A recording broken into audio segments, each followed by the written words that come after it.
Oke, bismillah. Assalamualaikum warahmatullahi wabarakatuh. Bismillahirrahmanirrahim. Alhamdulillahi rabbil alamin. Wa bihi nasta'inu ala umurid dunya waddin. Allahumma salli wa sallim wa barik ala habibina wa syafi'ina Sayyidina wa maulana Muhammadin wa ala alihi wa ashabihi wa man tabi'ahum bi ihsanin ila yaumiddin. Bismillah. Kita lanjutkan ngaji kita. Malam ini masih dalam sesi orang-orang jenius. Dan kita ketemu seorang yang dianggap jenius sejati. Namanya Leonardo da Vinci. Leonardo da Vinci ini selain seorang jenius, dia juga dianggap representasi dari satu zaman yang dikenal sebagai zaman Renaissance.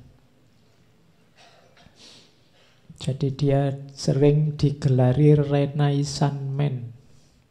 Jadi orang Renaissance yang belajar filsafat pasti masih ingat bahwa Renaissance itu satu masa peralihan di barat antara abad 14 sampai abad 17 tentang ketika barat meninggalkan gaya hidup lama yang dikenal sebagai abad tengah menuju era baru yang nanti dikenal sebagai modern. Jadi sekitar berapa abad? Abad transisi tapi panjang, 14, 15, 16, 17. Sekitar 3 abad lebih. Jadi, nah di antara tokoh yang sangat dikenal itu Leonardo da Vinci ini representasinya. Oke, kebangkitan kembali barat. Zaman itu kan silih berganti. Dulu zaman awal-awal Masehi, sebelum Masehi kita kenal Yunani, terus dilanjutkan Romawi. Setelah itu lahir abad tengah dengan agama-agama besar. Islam muncul, jaya dengan peradaban ilmiahnya, puncaknya zaman Abbasiyah. Kemudian mulai susut sekitar abad 14, geser lagi ke barat. Diawali dari Italia. Satu kota kecil namanya Florence. Yang suka sepak bola, yang mengidolakan Fiorentina. Nah, itu dulu sumbernya Renaissance. Jadi saya tidak tahu sekarang apa masih ada yang masih gemar Liga Italia. Dan sekarang kamu sudah hilang dari TV. Zaman dulu Fiorentina masih banyak yang suka. Dulu masih ada Batistuta di sana. Ya, kamu masih belum lahir mungkin ya zaman itu. Zaman lama, angkatannya Maldini dan kawan-kawan. Dari Milan. Nanti Da Vinci juga sempat dari Florence pindah ke Milan. Oke, Da Vinci, Leonardo da Vinci ini saya tidak tahu sejauh mana teman-teman memahami beliau. Mungkin kenalnya dari film ya, Da Vinci Code. Dulu yang main Tom Hanks itu. Tapi mungkin kalian juga tidak suka film-film kayak gitu. Sukamu kan jenis-jenis Avenger, jenis-jenis yang agak mikir-mikir dikit itu kamu biasanya tidak suka. Oke, Da Vinci ini tokoh yang apa saja bisa. Ada quote yang menyatakan bahwa susah mencari apa yang Leonardo da Vinci tidak bisa. Apa saja bisa. Itu kebalikannya kita mungkin ya. Susah mencari, kita itu bisa apa. Kalau Leonardo da Vinci, dia susah mencari, dia yang tidak bisa itu apa. Apa saja bisa. Mulai ngelukis, menyanyi, musik, astronomi, sampai filsafat, semua bidang dia bisa. Sampai kedokteran, dia pokoknya bisa semuanya. Makanya disebut jenius sejati. Orang pinter yang tidak main-main. Oke, bahkan untuk urusan ngelukis saja itu sampai hari ini kan heboh. Lukisan-lukisannya sampai hari ini jadi tema pembahasan. Orang menafsir macam-macam. Oke, sekarang kita masuk ke apa yang bisa kita ambil dari seorang Leonardo da Vinci. Beliau juga dapat dikategorikan filosof karena punya banyak catatan-catatan hikmah tentang kehidupan selain lukisan-lukisannya. Lukisannya juga bisa dimaknai dalam luar biasa. Kalian mungkin kenal ini kan? Ya, Mona Lisa. Ini lukisan, kamu kan heran, wong cuma ngelukis perempuan kayak gitu aja kok segitu hebohnya. Oh, itu kode-kodenya banyak, makanya ada Da Vinci Code itu untuk ngelacak sebenarnya menyimpan rahasia apa saja sih seorang Leonardo da Vinci itu. Dia banyak menyembunyikan wawasan-wawasannya tentang kehidupan antara lain dalam lukisan, simbol-simbol. Bahkan di lukisan itu kalian lihatnya kan cuma satu perempuan. Nanti yang mengkaji lukisan itu masih nemu gambar macan, gambar ular. Ada di situ binatang 3. Kalau kamu cari silahkan kalau mau. Iya. Kalau itu jelas kalau gambar binatang itu. Kalau ini di zoom dibesarkan, cuma kalau itu kan cuma foto anunya. Itu nanti bagaimana presisi gambarnya. Leonardo da Vinci itu dikenal sebelum gambar orang, dia itu membedah mayat, membedah orang. Dia ingin ngecek konstruksi ototnya, konstruksi kulitnya, sehingga gambarnya bisa presisi. Itu dari sisi lukisannya. Dari sisi maknanya, ini sebenarnya yang dilukis itu kan istri seorang saudagar dari Florence. Mona Lisa, namanya Lisa. Mona itu nyonya kalau bahasa Itali. Kependekan dari Madonna.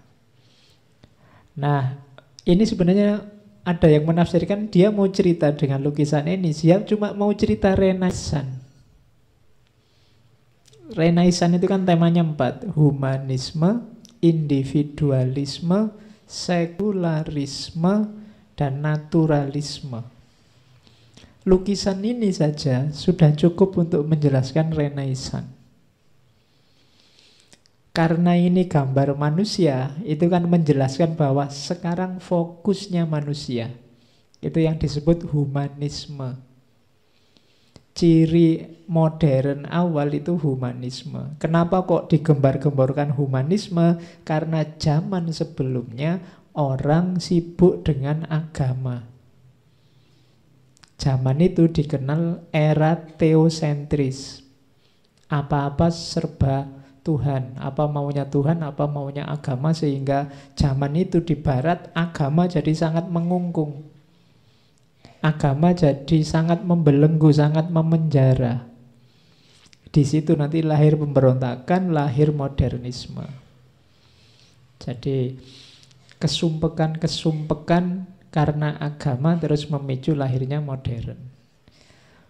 Kalau dilihat dari situ saya tidak tahu Indonesia ini sudah modern apa belum. Kalau cirinya modern ternyata gugatan pemberontakan terhadap kungkungan agama. Dulu di barat apa-apa agama.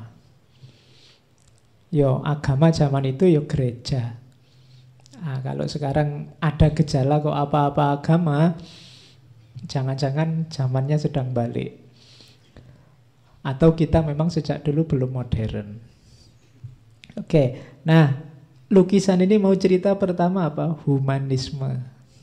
Jadi fokus sekarang pada manusia. Yang kedua, individualisme. Gambarnya kan sendirian. Kok enggak sama suaminya? Nah, itu kan pesannya apa? Individualisme.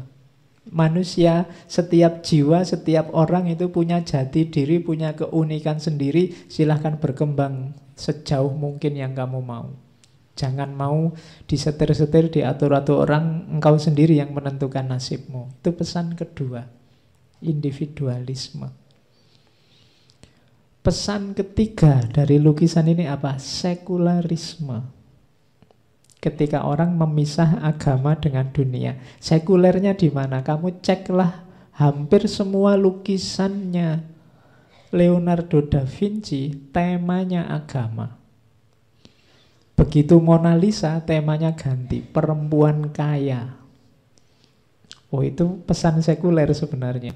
Ini sekarang ngomong tentang dunia, ngomong tentang kekayaan.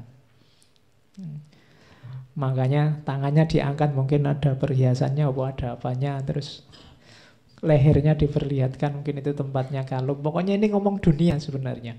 Itu menunjukkan apa? Sekularisme. Kalau tidak percaya, kamu cek lukisan-lukisannya Leonardo da Vinci yang lain. Sebagian besar temanya agama. Termasuk yang paling terkenal, The Last Supper, perjamuan terakhir. Jadi ini mau cerita cirinya Renaissance selanjutnya, yaitu sekularisme. Ngomong dunia sekarang. Sudahlah, yang akhirat dibahas di masjid saja. Kita malah di masjid ngomong dunia juga. Lebih menang daripada itu. Nah, yang terakhir apa? Naturalisme. Yang saya ceritakan presisi tadi, dia sampai neliti ototnya, neliti itu kan ngomong tentang nature, ngomong tentang alam. Naturalisme, ciri-ciri yang natural. Jadi Renaissance itu cirinya 4, humanisme, kemudian yang kedua individualisme, yang ketiga sekularisme, yang keempat naturalisme. Lu cerita 4 hal ini lo, kalau buku jadi tebal luar biasa. Leonardo da Vinci cukup gambar 1 ini selesai untuk menjelaskan situasi yang kita kenal sebagai Renaissance. Itu belum orang-orang yang setuju dengan teori-teori konspirasi. Itu bisa diteliti. Itu kalau dibesarkan itu ada kode-kode macam-macam. Orang bisa menggaduk-gadukkan, oh ini tanda-tanda kiamat, oh ini simbol kapan. Orang bisa. Orang-orang itu kalau sudah seneng itu mesti disambungkan kemana-mana. Bahkan ada yang ngecek sebenarnya itu bukan gambar perempuan kaya, itu sebenarnya gambar Leonardo da Vinci sendiri yang dibikin perempuan. Wajahnya wajah dia, cuma dibikin perempuan. Ada yang begitu. Jadi tafsirnya macam-macam. Tapi secara isme-isme, saya bilang tadi, sebenarnya lukisan itu simbol dari Renaissance. Sekarang lukisan ini tersimpannya malah di Perancis. Pernah hilang juga. Jadi ini ceritanya panjang lukisan ini, sejarahnya macam-macam. Ini habis dilukis nggak langsung diberikan ke yang punya oleh Leonardo, memang disimpan buat dirinya. Oke, jadi itu contoh kejeniusan seorang Leonardo da Vinci di 1 lukisannya saja. Gambar ini mungkin kalian kenal. Nah, ini sebenarnya gambar potret dirinya sendiri, dan ini Leonardo gambarnya pakai kapur. Jadi cuma coretan-coretan dengan kapur biasa. Kalau kamu ada papan iseng coretan kapur ya, kayak kamu sekolah zaman dulu kan pakai kapur. Yang gurunya habis menjelaskan terus tepuk tangan itu loh, karena banyak debunya bekasnya kapur. Ini gambarnya pakai kapur, tapi kan terus jadi populer luar biasa gambar ini, kapur merah. Ya, ini potret dirinya Leonardo da Vinci. Itu kalau ndak ahli susah loh. Sebenarnya coretan-coretan kecil aja.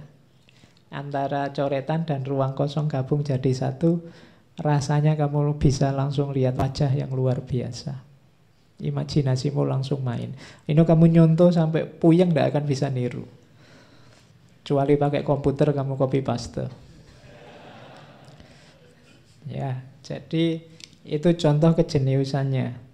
Termasuk ini, wallpaper komputer zaman dulu kan akrab dengan gambar ini. Ini namanya Vitruvian Man. Ini gambar tentang anatomi manusia yang plek, yang pas, sangat presisi, sangat luar biasa. Kenapa Vitruvian Man? Karena inspirasinya dari seorang arsitek dari Yunani kuno namanya Vitruvius. Terus dikembangkan oleh Leonardo da Vinci, tadi gambar ini. Gambar laki-laki yang begagah, tangannya mekar. Kamu jangan lihat tengahnya saja. Lihat yang lain, harus cepat-cepat ganti. Oke. Kalau ini The Last Supper, kalian kenal lah ya. Ini lukisan di gereja. Sekarang katanya agak rusak lukisan ini. Tentang perjamuan terakhir Yesus dan 12 rasul-rasulnya di malam ketika Yesus akan dieksekusi. Di situ kepribadian rasul kalau sana menyebutnya rasul-rasulnya yang 12 itu tampak. Termasuk tentang Yudas, itu nomor 3 dari kiri itu. Oke, ini contoh-contoh ya monumentalnya karya seorang Leonardo da Vinci. Sekarang kita masuk ke materi. Oke, itu kalimatnya salah. Itu kalimatnya bukan saya, tapi Freud. Ngopi pastanya keliru. Ini, ya, lo kan yang ngomong saya. Meskipun itu pinjam kalimatnya Freud. Katanya Freud, Leonardo da Vinci was like a man who awoke too early in the darkness while others were all still asleep. Leonardo da Vinci itu seperti orang yang bangunnya terlalu awal dalam kegelapan, sementara orang-orang yang lain masih tidur. Jadi justru sangat banyak orang menghargai karyanya itu sekarang.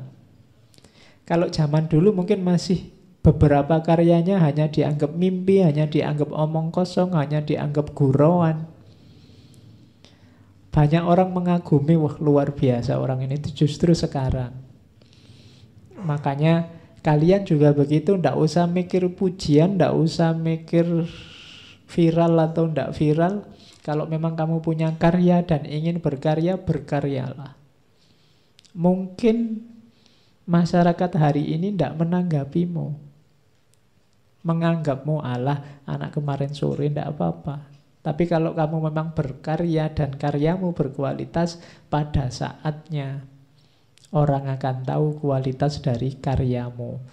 Mungkin sekarang kamu ketutup nama-nama besar, jadi orang tidak peduli dengan karyamu, dengan tulisanmu. Wong siapa sih kamu? Tapi tidak usah khawatir. Kalau tulisanmu, karyamu memang berkualitas, pada saatnya karyamu akan dihargai. Banyak orang yang justru jadi tokoh setelah meninggal. Orang baru sadar bahwa orang ini penting. Kadang-kadang pada saat dia hidup dihujat kiri kanan. Begitu meninggal berlomba-lomba orang memuji. Dasarnya apa? Karya yang ditinggalkan. Jadi jangan malu-malu, jangan ragu-ragu untuk berkarya. Meskipun orang bilang Allah tidak penting, Allah wis tahu, Allah kan banyak gitu. Banyak yang lain kayak gitu, tidak apa-apa. Kalau itu memang kebaikan, berkaryalah. Tidak masalah. Kadang-kadang kamu punya kesadaran baru yang orang belum sadar ke situ. Terus kamu ngomong, terus kamu nulis. Tapi orang cuek, bahkan ada yang melecehkan. Tidak masalah. Pada saatnya orang akan sadar bahwa kamu penting. Yang kamu omongkan berguna. Meskipun mungkin kamu sudah tidak ada. Tapi semoga kamu masih ada. Biar kamu dicari orang. Oke, itu komentarnya Freud. Ini kita mulai masuk ke Leonardo da Vinci. Kita lihat prinsip-prinsip hidup apa sih dari seorang jenius seperti Da Vinci. Ini di antara kalimatnya Leonardo da Vinci. I believe man will fly, and I base this assumption on the fact that God has blessed us with mind that are capable of imagining it. Jauh sebelum manusia menemukan pesawat terbang, helikopter, Leonardo da Vinci bilang, aku percaya bahwa manusia akan bisa terbang. Dan aku dasarkan pandangan ini pada fakta bahwa manusia telah memberi kita, menganugerahi Allah, Tuhan menganugerahi kita dengan pikiran, dengan akal yang bisa membayangkannya. Jadi katanya Leonardo da Vinci, besok manusia akan bisa terbang. Loh, dasarmu apa kok ngomong gitu? Dasarnya kita diberi akal untuk bisa membayangkan manusia bisa terbang. Berarti besok manusia bisa terbang. Oh, itu sangat percaya diri. Jadi silahkan kamu bermimpi, besok saya akan jadi presiden, besok saya akan bisa membuat apa, saya akan bisa melakukan apa, tidak apa-apa. Kalau ada orang tanya, kamu tuh ngomong ngawur, dasarnya apa? Dasarnya akalku yang diizinkan Allah untuk membayangkan bahwa aku bisa jadi presiden, bahwa aku bisa melakukan sesuatu atau menciptakan sesuatu. Dasarnya itu saja, katanya Leonardo da Vinci. Karena seperti saya bilang minggu lalu, banyak orang yang bermimpi saja, tidak berani. Banyak orang yang menginginkan sesuatu itu loh, tidak berani. Mengharapkan sesuatu saja tidak berani. Cita-citakanlah sejak sekarang, besok Indonesia akan jadi negara yang nomor 1 di dunia. Semua kalah levelnya. Sepak bolanya ranking 1 pokoknya Indonesia. Tapi kamu nggak berani kan mimpi kayak gini. Loh, kalau kamu mimpi aja nggak berani, yo, apalagi kenyataannya. Harus berani, nggak apa-apalah. Meskipun pengalaman sering mengecewakan, tapi ya nggak apa-apa. Harapan masih hidup. Pokoknya kita akan nomor 1 pada saatnya. Nanti, kalau sampai besok-besok kamu sampai tua kok belum, nanti masih lama, ditunggu aja. Oh, itu namanya harapan. Jangan putus harapan, tidak apa-apa. Zaman anakmu, zaman cucumu insya Allah, kalau kiamatnya belum jadi. Oke, kalau keduluan kiamat ya sudah, nanti kita sepak bola di surga. Kalau masuk surga. Karena kelihatannya pemain sepak bola itu kan nanti jarang yang ke surga, kita menang nanti. Ya, jadi kita bikin klub di surga, isinya kiai-kiai, ustadz-ustadz itu. Okay, anything that can be dreamed of will eventually be built. Anyone who says otherwise is fool. Katanya Leonardo da Vinci, apapun yang bisa dimimpikan, dibayangkan, pada saatnya akan bisa diwujudkan. Dan siapapun yang menyatakan sebaliknya, dia orang bodoh. Semua temuan besar itu sumbernya awalnya mimpi. Gimana ya caranya aku bisa bepergian jauh, ndak capek, ndak lama. Loh, itu kan terus muncul ide-ide, temuan-temuan, alat-alat transportasi. Kita bisa kemana-mana. Diawali dari bikin kereta, terus jadi mobil, nyeberang ndak bisa, ya lahir kapal. Kapal masih terlalu lama, lahir pesawat. Awalnya hanya mimpi. Dulu bayanganmu yang bisa nyebrang sungai, di atas air bisa jalan, bayanganmu kan cuma wali-wali. Kamu kan pengen, wah kayak wali itu ya, jalan di atas air. Sekarang nggak perlu wali, kamu bisa naik kapal, kamu bisa naik perahu. Yang bisa terbang, kayak ceritanya Robi'ah sama Hasan Basri itu kan terbang, sholat di atas. Loh, kalau kamu naik pesawat, sholatnya malah di atas awan. Nggak usah nunggu jadi wali. Itulah teknologi. Dulu orang mimpi-mimpi. Kalau nggak dimimpikan, nggak ada keinginan untuk mewujudkan. Kalau nggak diharapkan, nggak akan lahir usaha. Karena kamu punya harapan, maka kamu bersemangat mewujudkan. Kalau bermimpi dan mengharap saja ndak bisa, ya ndak mungkin kamu berusaha untuk mewujudkan. Kalau di awal kamu sudah ndak bisa, Pak, ndak mungkin, Pak. Apa iya, Pak, mungkin begitu? Ya wes, kamu mesti ndak gerak. Tapi kalau kamu berharap, ya kamu punya semangat untuk mewujudkan. Kalau harapannya saja ndak ada, ya sudah. Apa mungkin, Pak, saya lulus cepat? Ya kalau harapan aja ndak, ya mesti kamu ndak lulus cepat. Kamu sendiri ndak ingin mewujudkan karena kamu ndak berharap. Apa mungkin saya bisa punya suami cakep atau istri cantik? Kamu sendiri bilang gitu, ya berarti ndak. Karena kamu sendiri ya, kalau ada yang cakep maka kamu ndak berani ngejar kan. Ah, ndak mungkin mau sama aku, ya sudah. Gitu loh. Kamu harusnya pakai kalkulasi yang agak matematika, ya ndak apa-apa. Diserang aja, kalau ditolak ya nasib. Kalau diterima untung. Tapi karena kamu ndak ada harapan, kamu kan ndak bergerak. Jadi sebesar Leonardo da Vinci pertama-tama berani bermimpi, berani berharap. Kalau kamu sudah putus asa, kalau kamu sudah matok harapan saja tidak berani, ya tidak akan gerak. Indonesia ini sudah rusak, Pak, sudah hancur, tidak mungkin lagi bangkit. Ya kamu akan hidup dengan logika ini. Pak, orang Indonesia itu sudah tidak karu-karuan, sudah. Ya sudah, kamu akan hidup dengan logika ini. Ketika kamu hopeless, tidak ada harapan, ya usaha tidak akan lahir. Kalau tidak ada usaha, ya perkembangan tidak mungkin terjadi. Jadi logikanya dari situ. Oke, nah itu beberapa saya contohkan itu kan. Bagaimana itu temuan-temuan dari Leonardo da Vinci. Senjata mesin, kapal selam, itu semua gagasan idenya dari Leonardo da Vinci. Kulkas, gagasan awalnya dari Leonardo da Vinci. Meskipun ya tidak langsung ujuk-ujuk dia bikin kulkas 2 pintu kayak hari ini. Parasut, gagasan tentang evolusi manusia. Tenaga matahari, kalkulator, teleskop, robot, itu semua ada dirancang sudah oleh Leonardo da Vinci, kayak gambar-gambar di belakang itu. Termasuk yang kecil-kecil, gunting,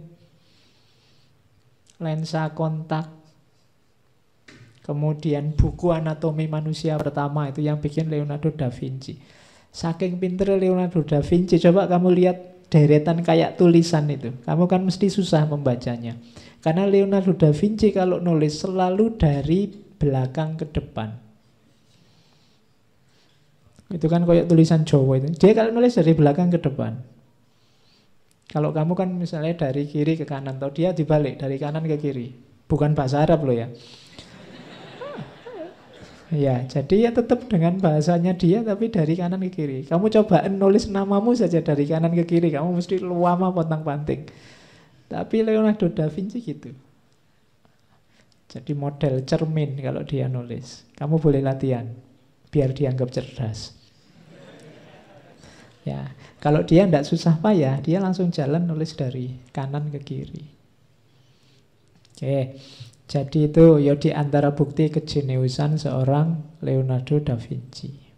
Jadi kreativitas seorang yang asli jenius, itu belum tentang musik, belum tentang macam-macam. Terus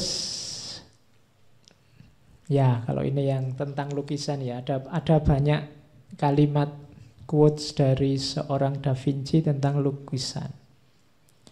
Dia membandingkan lukisan dengan puisi.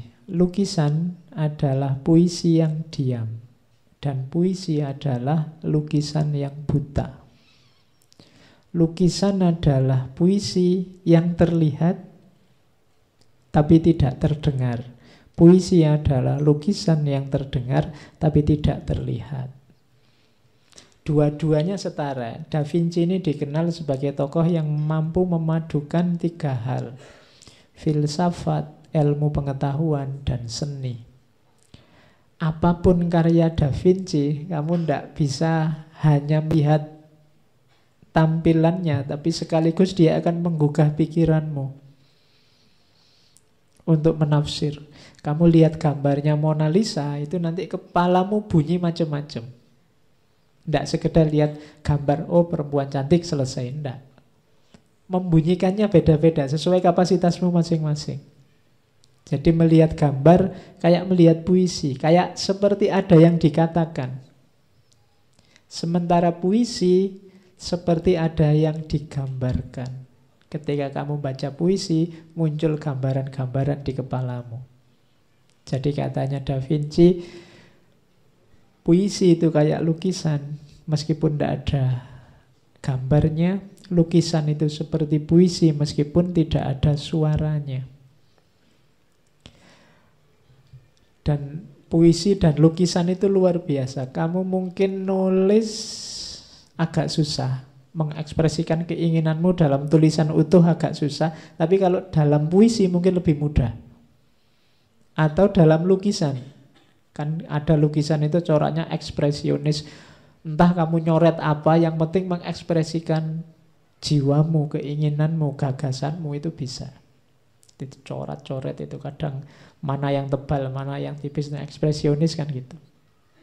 Jadi kalau tidak percaya kamu coba, kalau kamu sedang sumpek, stres, kamu sedang marah atau sedang sangat senang, ngelukis, bikin coretan-coretan. Tidak usah dipikir nanti jadinya gambar apa. Ya insya Allah jelek lah kalau dilihat secara itu. Tapi itu luapan jiwa, itu lebih otentik. Ya, kamu coba. Atau puisi, kalau tidak lukisan ya puisi. Ini bagian dari kecerdasan. Kalau teori otak kanan, otak kiri, bagian dari kecerdasan otak kanan. Hidupkan, misalnya kamu cobalah bikin puisi. Apa yang kamu rasakan, hidupkan dengan puisi. Karena kalau kamu cerita apa adanya secara prosa mungkin agak berat. Tapi kalau puisi bisa. Jadi apalah kamu, satu kata juga tidak masalah. Kan saya pernah ada puisi yang judulnya panjang sekali, tapi isinya cuma satu kata. Jadi judulnya itu malam-malam seorang duda, hujan gerimis, kedinginan, pokoknya panjang terus. Isinya cuma satu kata dan itu pisuan. Itu tok, ini nggak usah tak ucap di sini nanti kamu. Jadi itu saja kan kelihatan mengekspresikan apa yang ada dalam jiwa. Jadi katanya Leonardo da Vinci, lukisan dan puisi dua-duanya mengekspresikan jiwamu. Yang satu terdengar, yang satu terlihat. Kemudian seorang pelukis memiliki alam semesta dalam pikiran dan tangannya. Begitu kamu bisa melukis, dunia ada dalam genggamanmu.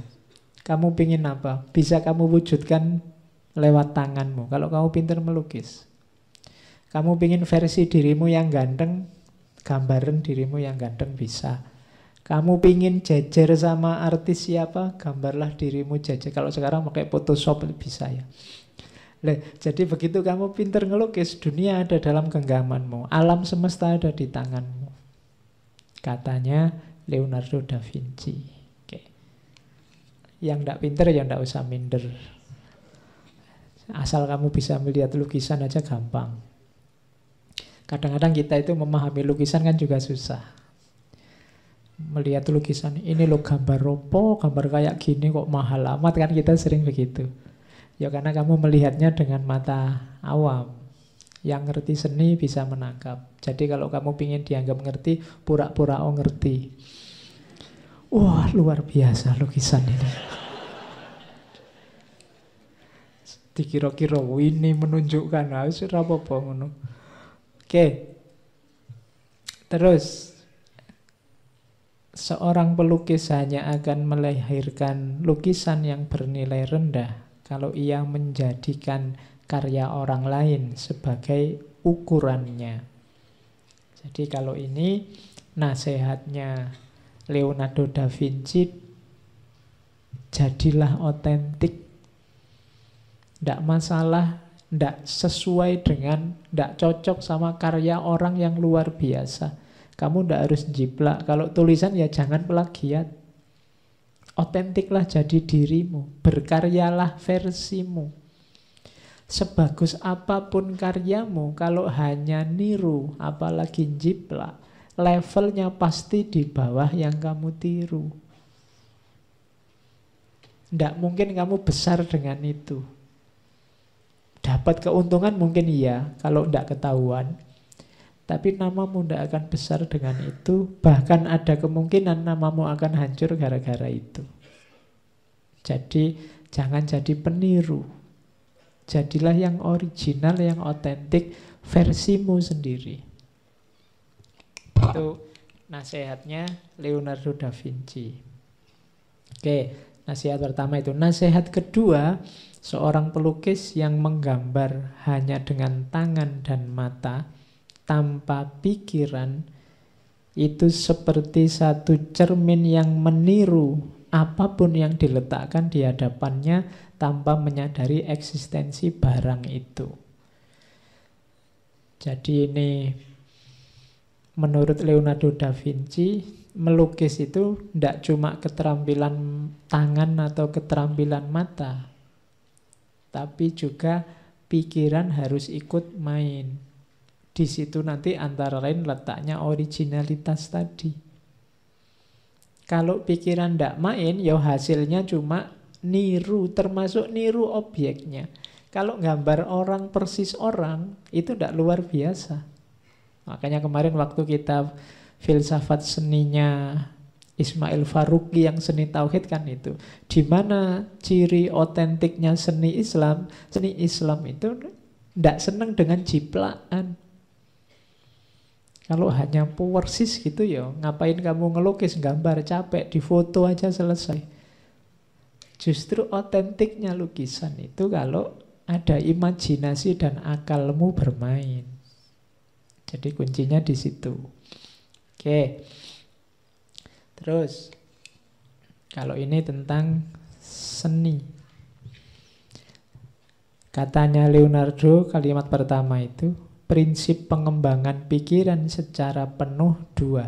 Belajarlah ilmu seni dan belajarlah seni ilmu. Jadi ilmunya seni dan seninya ilmu. Ini penting. Ilmunya seni itu apa? Ya hidupmu biar ndak kaku, biar luwes, biar lentur, harus sedikit-sedikit ngerti seni.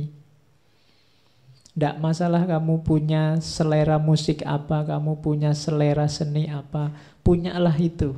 Karena di antara yang melembutkan jiwa itu seni.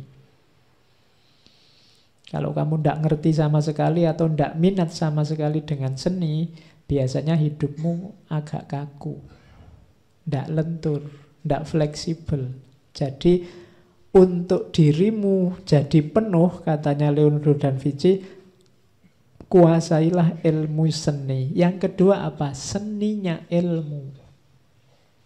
Seninya ilmu itu seninya orang cari ilmu, seninya jalan keilmuan. Jadi ini juga penting, karena yang cenderung kaku biasanya kan ilmu. Pengetahuan itu kan kaku. Agar menarik apa? Pertemukan dengan seni. Kalau sekedar kamu nasihati orang, itu gampang. Kamu tinggal menghafalkan ayat-ayat bagus, kamu tinggal menghafalkan quote-quote luar biasa, terus disampaikan ke orang mudah. Tapi kalau ingin lebih menarik, tautkan itu dengan seni. Mungkin kamu tidak cuma menasihati, tapi nyanyi misalnya. Sambil nyanyi, sambil kamu sampaikan. Oh, itu mungkin orang lebih tertarik. Mungkin sambil gambar, Saya tidak tahu apa ada ya ustadz yang ceramah sambil gambar gitu. Ini saudara-saudara. Loh itu yang menarik juga. Jangan sampai kita masuk neraka terus gambar neraka. Kayak di komik-komik zaman dulu kan ada itu gambarnya orang disiksa di neraka. Oh itu unik juga media dakwah yang khas. Jadi ngerti seninya ilmu dan ilmunya seni. Otak kananmu harus hidup. Kadang-kadang ketika seni terlibat, pesannya sederhana, tapi lebih menyentuh. Dibandingkan yang pesannya luar biasa, kalau ditulis bisa berjilid-jilid, tapi tidak menyentuh. Orang yang ngertinya iyalah manduk-manduk, tapi ya biasa aja. Oke, manduk-manduk itu kan tanda dia sudah paham. Berarti tidak luar biasa. Orang sudah paham itu sebelumnya memang dia sudah ngerti, terus diulang orang lain, oh iya kan gitu. Justru lebih dahsyat kalau kamu ngomong yang dengerin geleng-geleng. Itu orang, itu antara kagum sama ya, geleng-geleng itu sama kayak gitu kok diomongkan misalnya. Dan kagum. Jadi geleng-geleng itu perlu ditelusuri. Tapi kalau hanya mengangguk-angguk, kamu ngomong ke orang mengangguk-angguk, itu biasanya yang kamu ngomongkan standar-standar. Tapi kalau orang geleng-geleng, wah itu antara kagum sama melecehkan. Alah kayak gitu. Kayak gitu kok disampaikan. Oke. Jadi ilmunya seni dan seninya ilmu. Kembangkan panca indramu. Khususnya bagaimana untuk mengamati. Sadari bahwa segala sesuatu berhubungan dengan segala hal yang lain. Everything connected to any other things. Jadi segala hal ini berkaitan, maka bacalah secara utuh, jangan dipotong-potong. Oke, jadilah seniman. Seniman itu apa sih? Seniman adalah orang yang mengamati apa yang oleh orang lain dilihat sekilas saja. Itu seniman. Jadi kalau orang lain hanya melihatnya sekilas kayak tidak penting. Tapi kalau seniman itu bisa seni suara, seni lukis, seni apapun. Itu yang bagi orang lain tidak penting, jadi penting. Dia tertarik, dia bisa melihat sisi menarik. Seniman apapun, seniman fotografi misalnya. Dia bisa lihat spot, kadang-kadang foto itu sederhana tapi karena dia ada jiwa seniman, bisa menampilkan sisi luar biasa dari gambar yang sederhana. Jadi, cirinya seniman apa? Bisa menemukan hal menarik dari hal yang biasa-biasa saja oleh orang lain. Oke, ya nanti kamu uji kesenimananmu. Sejauh mana hal yang menurut orang biasa-biasa, kamu bisa menunjukkan sisi menariknya di mana. Oke, terus ya seni adalah ratu dari semua ilmu. Kalau ini biasa promosi karena beliau kan ya seniman, menyampaikan pengetahuan ke semua dunia. Ilmu penting, seni penting, filsafat penting. Yang dahsyat dari Leonardo da Vinci, dia bisa menggabungkan ketiganya. Dan sama kayak tokoh-tokoh jenius sebelumnya, engkau menjadi seniman kalau punya rasa curiosity, rasa ingin tahu. Kalau kamu anggap biasa-biasa semuanya, ya berarti kamu tidak bakat jadi seniman. Penikmat seni juga tidak bakat. Kalau kamu anggap biasa-biasa, itu kan nonton seni juga tidak enak.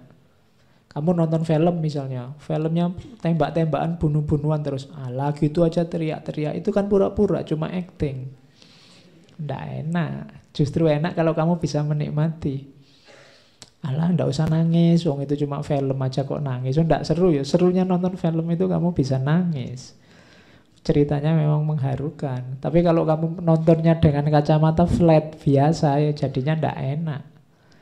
Nanti ada film apalah horor apa hantu gitu, alah itu bohong-bohongan, itu aslinya hantunya ya ndak ada, itu yo aktor yang jadi hantu ya, kayak gitu yo ndak usah nonton film horor. Wong memang nonton horor itu pengen ditakut-takuti. Oke, Nonton horor nanti waktunya hantunya keluar malah merem. Lah terus ngapain nonton kalau takut? Oke, yang bisa menanggapi itu jiwa seni. Kalau jiwa seninya ndak ada ya biasanya ndak nikmat. Hidupnya juga ndak imbang. Oke, terus kita tinggalkan dunia seni, kita masuk ke falsafahnya tentang hidup. Oke, katanya Leonardo da Vinci, there are three classes of people. Those who see when they are shown. Dan yang ketiga, those who do not see. Manusia itu ada tiga. Yang pertama, orang yang mau melihat, orang yang paham. Yang kedua, orang yang mau melihat kalau ditunjukkan.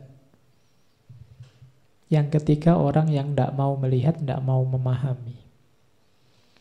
Yang pertama ini orang cerdas, orang pinter, orang aktif. Dia mandiri, dia maju karena dirinya sendiri. Tidak butuh dorongan, tidak butuh motivator.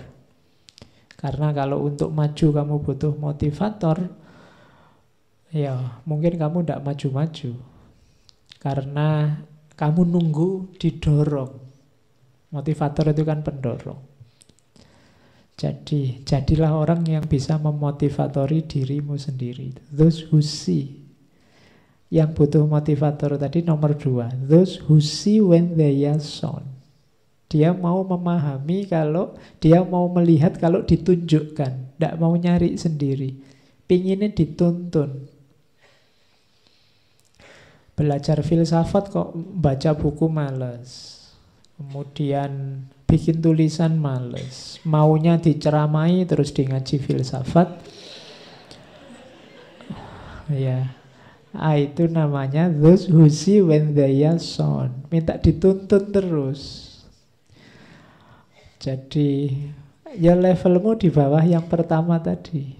Kalau yang pertama mengejar datanya sendiri, ingin tahu sampai tahu. Kalau yang kedua nunggu ditunjukkan, baru mau bergerak. Nah yang ketiga ini yang berat, yang tidak mau tahu. Ini 3 klasifikasi dari Da Vinci. Cuma ini mungkin Leonardo da Vinci perlu membaca Imam Ghazali. Imam Ghazali lebih kompleks kategorinya. Ada orang yang tidak tahu tapi merasa tahu. Ada orang yang tahu tapi merasa tidak tahu. Ada orang yang tidak tahu dan dia tidak tahu kalau dia tidak tahu. Oh, itu lebih.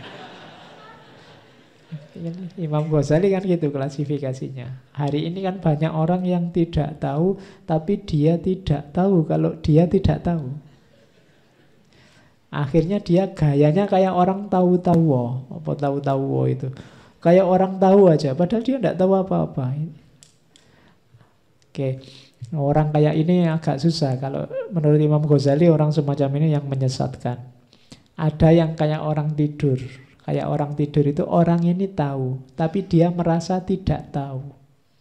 Bangunkan katanya Ghazali. Orang ini kayak orang tidur.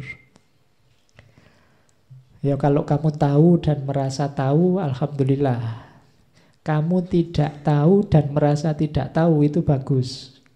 Karena kamu tidak akan menyesatkan orang dan mungkin kamu selanjutnya belajar biar tahu. Atau kalau yang ketiga tadi ya kamu tahu tapi tidak tahu kalau kamu sudah tahu. Mungkin karena kamu kurang introspeksi, jadi sebenarnya kamu sudah ngerti. Tapi kamu kayak orang tidur perlu dibangunkan. Yang bahaya itu yang terakhir. Orang yang tidak tahu bahwa dia tidak tahu. Oh, itu repot. Kemana-mana ngasih tahu orang, menasehati, membimbing. Padahal dia sendiri tidak tahu. Itu pun yang dibimbing kok ya manut aja. Nah, orang semacam ini perlu hati-hati kita hadapi. Oke, jadi yang pertama cerdas, those who see. Atau yang kedua, those who see when they are shown. Mungkin ini orang yang agak malas. Dan yang ketiga, those who do not see. Orang yang tidak paham, tidak mau tahu. Oke, terus cirinya orang awam, orang biasa. Katanya Leonardo da Vinci, kalau tidak ingin jadi orang biasa, hindari ini. An average human looks without seeing, listen without hearing, touch without feeling, eat without tasting, move without physical awareness, inhales without awareness of odor or fragrance, and talks without thinking. Kalau kalian masih punya ciri ini, berarti kalian orang biasa, orang awam, manusia rata-rata, average human. Jadi look without seeing. Seeing itu melihat dengan perhatian, makanya see itu kadang diartikan paham. Kalau looks itu hanya lihat. Jadi mungkin ngaji ini kamu bolak-balik, ada yang sering ketemu tapi tidak see, hanya looks. Oh, aku tahu dia sering ikut ngaji, saya pernah lihat. Itu hanya looks, belum see. Jadi orang biasa itu hanya looks biasanya, hanya lihat, tapi dia tidak paham, hanya tahu. Maka untuk menghindari agar penglihatanmu tidak sia-sia, perlu see, melihat dengan serius dan paham. Sama antara listen, mendengarkan, dan hearing. Ini sama-sama mendengarkan. Listen and hearing. Kalau mendengarkan, yang hearing itu mendengarkan dengan serius, dengan paham. Makanya ada istilah public hearing, bukan public listening. Kalau mendengarkan radio, kamu listening. Karena radio mungkin kamu dengarkan sambil iseng, sambil lalu, tidak apa-apa. Penyiar yang ngomong apa peduli amat. Yang penting terus lagu yang kamu pesen diputar, kan cuma itu kalau radio. Bukan hearing. Kalau hearing itu mendengarkan dengan attentif, dengan perhatian. Serius. Oke. Jadi misalnya saya ngomong ini, kalau kamu hanya listening, ya paling kamu setengah-setengah ngantuk itu, Pak Faiz ngomong apa di depan. Itu hanya listening. Tapi kalau hearing, kamu mengejar pemahaman. Kira-kira yang diinginkan Pak Faiz itu apa toh? Nah, itu ada hearingnya. Kok kamu mendengarkan rekamannya ngaji terus segera ngantuk, nah, itu berarti kamu listening, belum hearing. Kalau hearing mungkin kamu tidak mau mendengarkan ngaji sebelum tidur, karena nggak jadi tidur, dadak mikir. Nah, tidak apa-apa, ngaji ini mau kamu listening, kamu mau hearing, ya monggo lah. Ya seandainya hanya untuk sebelum tidur terus kamu ketiduran, kan alhamdulillah. Berarti ngaji ini punya daya pengobatan terhadap insomnia. Jadi membuatmu terlena dan tidur. Oh, itu luar biasa. Bisa semacam itu tidak sembarangan. Kadang-kadang orang itu dengerin suaramu, kalau dia mau tidur kan kamu malah diusir-usir, jangan berisik. Nah, itu jadi pengantar tidur, berarti luar biasa. Oke, move without physical awareness. Bergerak tanpa kesadaran. Kalau kita orang biasa, katanya Leonardo da Vinci, kalau gerak itu tidak pakai mikir. Geraknya banyak isengnya daripada seriusnya. Kamu perhatikan sehari-hari gerakmu setiap hari itu, kira-kira mana yang iseng, mana yang serius. Banyak yang otomatis saja. Kadang-kadang bangun tidur terus tanganmu pegang, dapat HP, terus buka HP. Padahal kamu tidak pernah mikir, ini bangun tidur aku butuh HP apa enggak ya. Otomatis saja begitu. Nah, itu berarti without physical awareness, tanpa kesadaran. Apalagi yang iseng-iseng itu, kalau ndak iseng gatel. Ngisengin temennya tiap hari, kalau ndak ngisengin ndak enak. Ndak sadar, tanpa physical awareness. Apa sih untungnya? Apa sih manfaatnya? Apa sih gunanya? Habis ini aku mau ngapain? Kalau aku begitu terus manfaatnya apa? Ini yang membuat dari 100% hidup kita mungkin tidak ada 60%-nya aktivitas kita yang asli bermanfaat. Kenapa? Karena kita bergerak without physical awareness. Akhirnya tenaga kita sia-sia. Energi yang kita keluarkan tidak memberikan banyak hasil. Inhale with awareness of fragrance. Kalau ini ambil nafas, menghirup tapi tidak peduli bau. Gunanya apa? Yang terakhir, ngomong tanpa mikir. Kalau ini tidak perlu saya jelaskan. Bukan apa-apa karena kalian sudah pengalaman. Tiap hari kan ngomong tanpa mikir. Oh, kalau mikir dulu saya tidak jadi ngomong. Mending karena mikir kamu tidak jadi ngomong daripada kamu terlalu banyak ngomong lupa mikir. Oke. Terus ini saya potong-potong. Banyak sekali di tulisannya Leonardo da Vinci itu yang pakai kalimat he who. He who itu dia yang kata sambung ya, bukan yang singkatan dari sayang. Nanti dia yang kamu artikan dia yang. He who possess most must be most afraid of loss. Oh, itu pelajaran luar biasa dari Leonardo da Vinci. Ia yang punya paling banyak biasanya punya rasa takut kehilangan paling besar. Kalau ini sederhana sebenarnya. Kalau yang kamu miliki banyak, takut kehilanganmu pasti lebih besar. Ini nasihat buat kita, hidup kita jangan tergantung pada kepemilikan. Kalau hidupmu tergantung pada kepemilikan, maka hidupmu akan diwarnai oleh rasa takut kehilangan. Jadi, kita kan sering menghubungkan diri kita dengan sesuatu di luar diri kita dengan kata-kata memiliki atau kata-kata punya. Aku sekarang punya pacar loh. Itu alamat kamu akan berhadapan dengan ketakutan kehilangan pacar. Yang tidak punya pacar, tidak punya ketakutan kehilangan pacar. Ya. Salahnya di mana? Salahnya di relasi yang kamu sambungkan dengan pacarmu tadi loh. Salahmu sendiri pakai kata-kata punya. Pakai kata-kata memiliki. Wong sudah bolak-balik dibilangin pacaran itu tidak mesti memiliki. Kamu masih memiliki terus. Ya kalau memiliki kamu akan berhadapan dengan monster yang namanya kehilangan. Ya. Oke ya, ya tergantung strategimu lah gimana caranya kalimatnya biar tidak punya atau memiliki. Aku sekarang apa ya? Yang tidak punya gitu loh. Aku sekarang ada pacarnya loh. Ada pacarnya. Oke, ya pokoknya jangan dianggap memiliki lah. Emangnya pacarmu itu milikmu kan tidak? Iya. Ya kalian sedang saling membantu berdua, bertukar fungsi, bertukar manfaat. Tapi jangan poses. Harta juga begitu.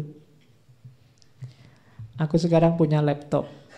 Ini laptop milikku loh. Ya sudah, kamu akan berhadapan dengan pada saatnya kamu akan kehilangan laptopmu. Oke, sehingga kalau laptopmu error, rusak, kamu sedihnya luar biasa karena ini kemarin milikmu. Itu yang agama menasihati kita, wanti-wanti jangan tergantung apapun selain Allah. Karena pasti kamu akan takut dan akhirnya kecewa. Karena semua yang selain Allah pasti akan meninggalkanmu. Jenisnya apapun. Jadi kalau ingin hidup tenang, kurangi keterikatan dengan apapun. Harta, keluarga, anak, istri, dan lain-lain. Bukan berarti nggak boleh dekat, nggak. Yang ngelarang dekat siapa? Jangan terikat. Terikat itu nama lainnya tergantung. Biasanya mengujinya dengan kalimat kalau tidak. Kalau tidak kamu, aku ndak. Kalau tidak ada kamu, hidupnya gelap. Kalau tidak laptop ini, aku ndak bisa kerja. Kalau ndak ngerokok, pikiranku bunek. Itu ciri-ciri ketergantungan. Begitu ada kata-kata kalau tidak, berarti kamu tergantung. Ada proses di situ dan punya potensi kamu kecewa dan kehilangan. Kecewa, kehilangan, rasa takut, kumpul semua di situ. Dinasehati oleh Leonardo da Vinci, he who possess most must be most afraid of loss. Maka yang paling gelisah dengan kehilangan, kalau harta ya orang kaya. Orang yang lebih kaya dia lebih takut kehilangan. Sementara yang lebih tidak punya apa-apa, takutnya lebih sedikit, mau takut kehilangan apa, mau tidak punya apa-apa. Ya. Logikanya sesederhana itu. Makanya jangan mudah tergantung. Terus yang kedua ini, he who think little errs much. Ini kebalikannya. Selama ini kan kamu merasa bahwa kalau banyak mikir banyak salahnya. Ndak, katanya Leonardo kebalik. Justru kalau kamu jarang mikir, kamu akan sering salah. Kenapa? Kamu tidak terlatih berpikir. Jadi justru tidak apa-apa kamu berpikir keliru, ya nanti diperbaiki. Berpikir salah, ya nanti diluruskan, dibenarkan. Berpikirlah terus, tidak masalah. Lama-lama kamu bisa terlatih berpikir kritis, berpikir benar, berpikir lurus. Kalau kamu jarang berpikir, akal otaknya jarang digunakan, ya masih mudah tersesat dalam berpikir. Jadi jangan takut berpikir. Nanti kan banyak mikir, banyak kelirunya. Iya, tapi setelah keliru akan ada perbaikan. Tapi kalau kamu tidak pernah mikir, kamu tidak tahu salahmu di mana. Begitu saatnya kamu mikir, kamu akan salah. Jadi siapa yang berpikirnya sedikit, justru punya potensi salahnya besar. Jadi tidak usah takut berpikir. Berpikir saja. Berpikir itu fasilitas yang diberikan oleh Allah dan luar biasa. Berpikir itu punya ciri kebebasan yang hakiki. Tidak ada orang yang bisa dihalangi saat dia berpikir. Kalau fisikmu bisa dihalangi, bisa dipenjara, bisa dicegah, tapi kalau pikiran tidak. Kamu ingin apapun, kamu punya maksud apapun, kamu menggambarkan, menjelaskan apapun, kalau itu adegannya dalam pikiran, tidak masalah. Di situ ada kebebasan. Maka berpikirlah. Kemudian ada lagi, nah gandengannya mikir itu ngomong. He who truly knows has no occasion to shout. Dia, siapapun yang sudah tahu dengan pasti, biasanya tidak ada lagi kesempatan untuk teriak-teriak. Orang yang masih ribut dengan kebenarannya, biasanya dia masih belum terlalu yakin dengan kebenarannya.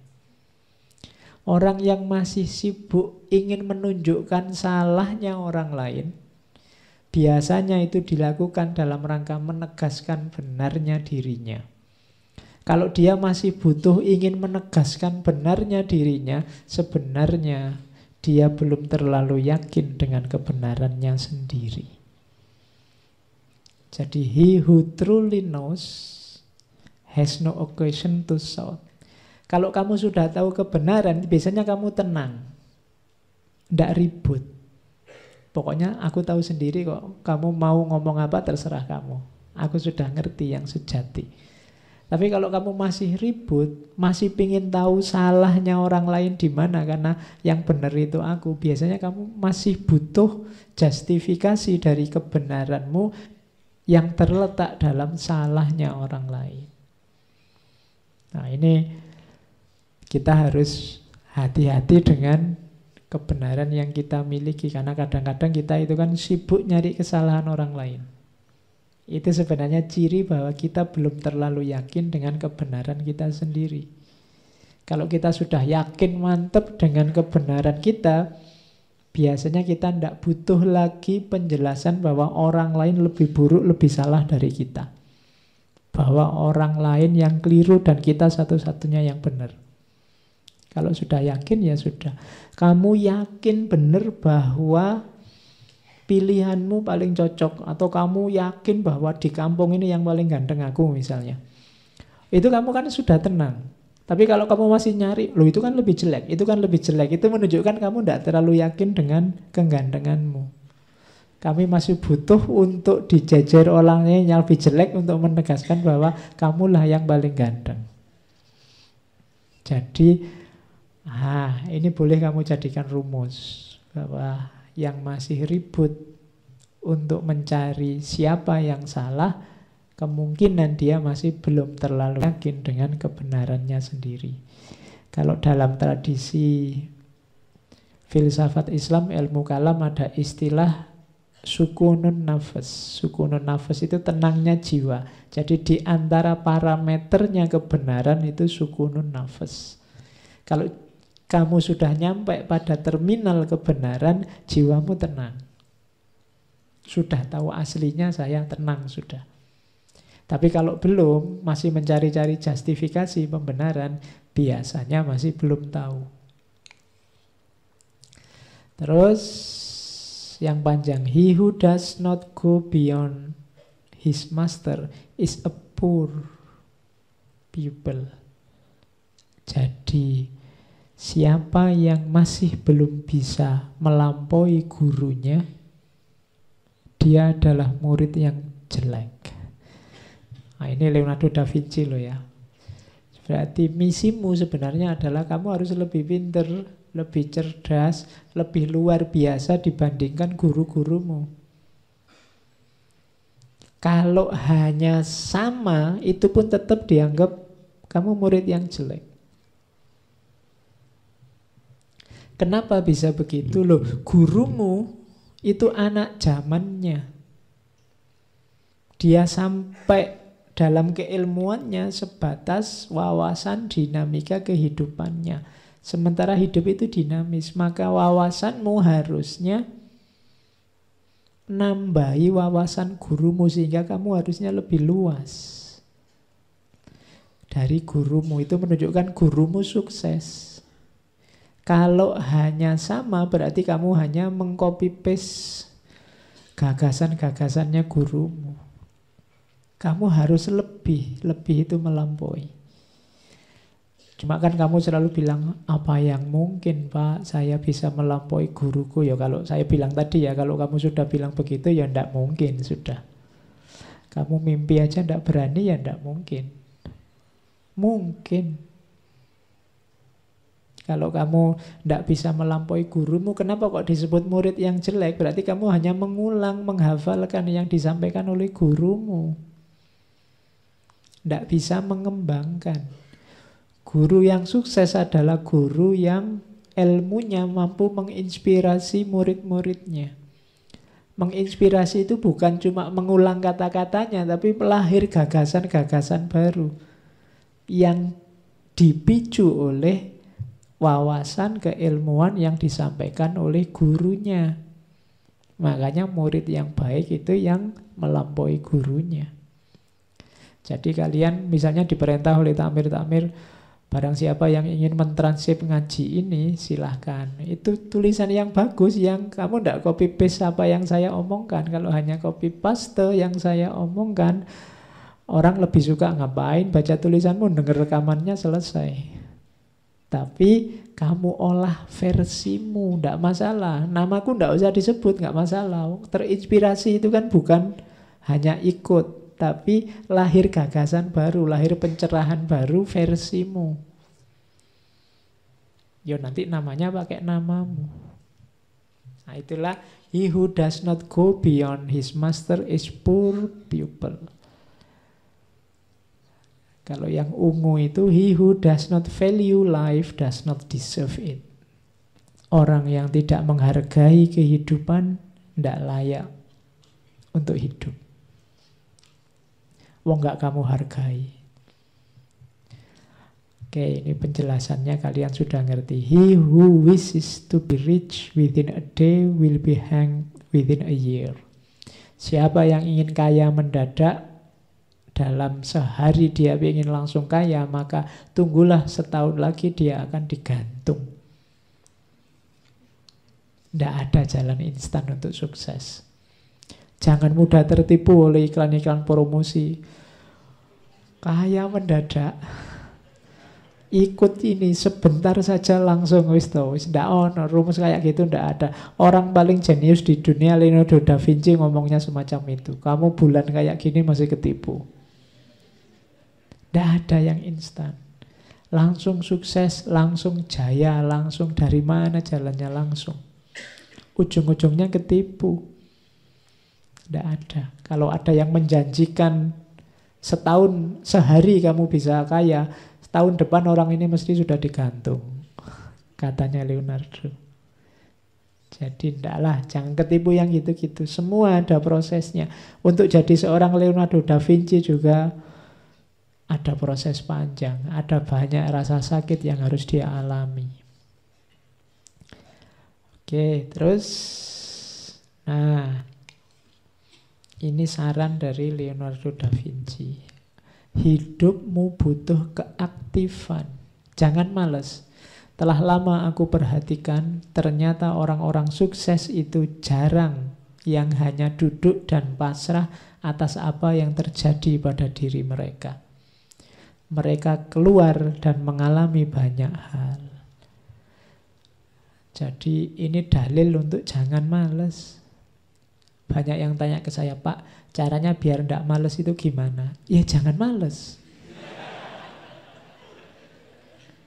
Tidak ada caranya, pokoknya jangan males saja. Kalau kamu merasa, wah saya ini males, ya sudah bangkitlah. Paksa dirimu untuk bangkit, cuma itu. Dan biasakan untuk beraktivitas, cuma itu. Karena manusia itu hidup dengan apa yang dia biasakan. Kalau kamu biasa santai-santai, kongko-kongko, enak-enakan, ndak ngapa-ngapain, ya kamu akan terbiasa dengan itu. Maka satu-satunya jalan keluar dari zonamu, aktiflah. Jadi kuncinya itu. Katanya Leonardo kan, saya sudah cek sendiri. Semua orang sukses itu ndak ada yang dengan diam dan pasrah. Sukses di bidang apapun, sukses di bidang apapun. Tapi saya suksesnya ingin di bidang sufi ya Pak, yang pasrah, rela misalnya. Iya. Loh, mbok anggap sufi-sufi itu terus diam saja? Tidak. Mereka mengejar Tuhannya, mengejar anugerahnya, mengejar ridhonya. Oh, mereka justru ndak tidur siang hari, malam hari, isinya ibadah. Ndak ada yang kok males-malesan itu, ndak ada. Jadi kamu cita-citamu apa saja, ndak akan sukses kalau kamu hanya duduk dan pasrah. Tapi sekarang bisa loh Pak, jualan, pegang HP sambil duduk-duduk. Iyalah, tapi ya tetap nggak bisa diam saja. Jadi rumus pertama itu, kamu harus aktif. Dan rumus keaktifan itu kalau di Islam kan jangan dibayangkan kayak 1 tambah 1, 2. Keaktifan itu upaya kita bergerak. Tidak usah dipikir hasilnya. Kadang-kadang karena mikir hasil ini kan terus kita jadi pesimis. Alah Pak, saya kejar kayak gimana pun yo, tidak mungkin kelihatannya kan terus itu. Karena kamu bergantung pada amalmu, bergantung pada tindakan. Jangan, bergantungnya pada Allah. Kamu bekerja, kamu beraktivitas, kamu bertindak, itu ya karena sunatullahmu sebagai manusia. Hasilnya apa itu urusannya Allah, tidak usah kamu pikir. Jadi jangan salah identifikasi. Tugasmu cuma bergerak. Sering saya ilustrasikan ceritanya Nabi Ismail dan ibunya itu loh. Jadi kan ketika Nabi Ismail bayi ditinggal berdua di Mekah, susah nyari air, lari-lari Safa Marwa bolak-balik 7 kali. Akhirnya dapat air dari kakinya Ismail yang menjejak tanah. Mbok ya dia jejak sejak tadi. Biar segera keluar. Loh, itu rahasianya Allah. Cara kerjanya memang begitu. Kalau pakai matematika, lari bolak-balik 7 kali tadi, ketemu airnya ya hasil lari ini tadi. Entah di sudut yang mana dari Safa dan Marwa terus nemu, ini air, kan gitu logika matematikanya. Tapi hidup tidak begitu. Kita kerjanya ini malah hasilnya keluar dari situ. Ini logika kerja dan hasil. Makanya sudahlah, pokoknya kamu aktif saja, kerja saja. Tidak usah mikir dapat apa. Kalau kamu mikir target, kadang-kadang hasilnya malah kecewa. Pastikan yang kamu lakukan baik, bermanfaat, produktif. Nanti selanjutnya Allah dan sunatullahnya yang bekerja. Oke, itu kalimat selanjutnya konotasinya sama. Aku pernah terkesan dengan pentingnya tindakan. Ternyata tahu saja tidak cukup, kita harus menjalankan. Ingin saja tidak cukup, kita harus melakukan. Tadi kan di depan diwanti-wanti harus berani bermimpi, harus berani berharap. Cuma mimpi dan harapan saja ya tidak cukup. Kalau kamu hanya mimpi dan berharap ya tidak ada aktivitasnya, ya tidak akan tadi mimpi jadi kenyataan. Untuk membuat mimpi jadi kenyataan, kamu harus bangun. Meskipun tadi awalnya mimpi, ya memang semuanya diawali dari mimpi. Tapi jangan mimpi terus. Jangan kok, Pak, hidup ini kan diawali dari mimpi. Saya makanya pingin tidur lagi misalnya. Oh ya enggak begitu. Nanti kamu bolak-balik tidur alasannya pengen mimpi. Enggak, biar mimpimu jadi kenyataan, kamu harus bangun. Seenak-enaknya sukses dalam mimpi, jauh nikmatnya dibandingkan sukses dalam kenyataan. Itu loh. Kalau kamu hanya membayang-bayangkan dia, memimpi-mimpikan dia, tidak luar biasa. Nikmatmu hanya nikmat dalam khayalan. Kalau ingin seneng beneran, ya kamu tembak beneran. Ini logika sederhananya kan begitu. Jangan cuma membayangkan. Nanti diduli orang lain kamu bikin puisi.